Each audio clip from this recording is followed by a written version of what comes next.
Hi friends, ఈరోజు మిర్చి తీసుకున్నాను కారానికని. ఈ కారం పట్టించాలి ఈరోజు ఆరపెట్టి 4 కేజీలు తీసుకున్నాను ఫ్రెండ్స్. లాస్ట్ మొత్తం నేనే తీసేసుకున్నాను. దీంట్లోకి నేను వేసేవి ఆవాలు, జీలకర్ర, ధనియాలు. నేను ధనియాలు ఎక్కువ వేయట్లేదు, ఎందుకంటే ఎక్కువ ధనియాలు వేస్తే కారం చచ్చిపోద్ది, చప్పగా అయిపోద్ది కారం. మేము కారం ఎక్కువ తింటాం కాబట్టి ధనియాలు తగ్గించేసాను. ఇవేమో మెంతులు ఎక్కువ వేస్తే చేదు వచ్చింది, అందుకనే ఒక 50 గ్రాముల మోతాదులో తీసుకున్నాను. ఇవి వచ్చేసి పసుపు కొమ్ములు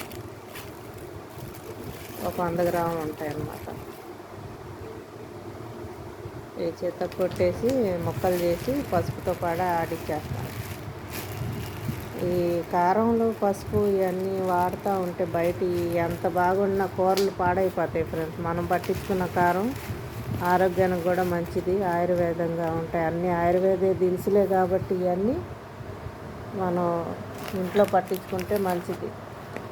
బయట అసలు ఆ వీడియోలు చూస్తుంటే భయం వేస్తుంది. కారం పట్టి మిరపకాయలు తీస్తూ ఉంటే అసలు అవి చూస్తుంటే అమ్మో ఇలాంటి కారం అమ్ముతున్నారా అనిపిస్తుంది అన్నమాట. ఈరోజు ఈ పని ఫ్రెండ్ నాకు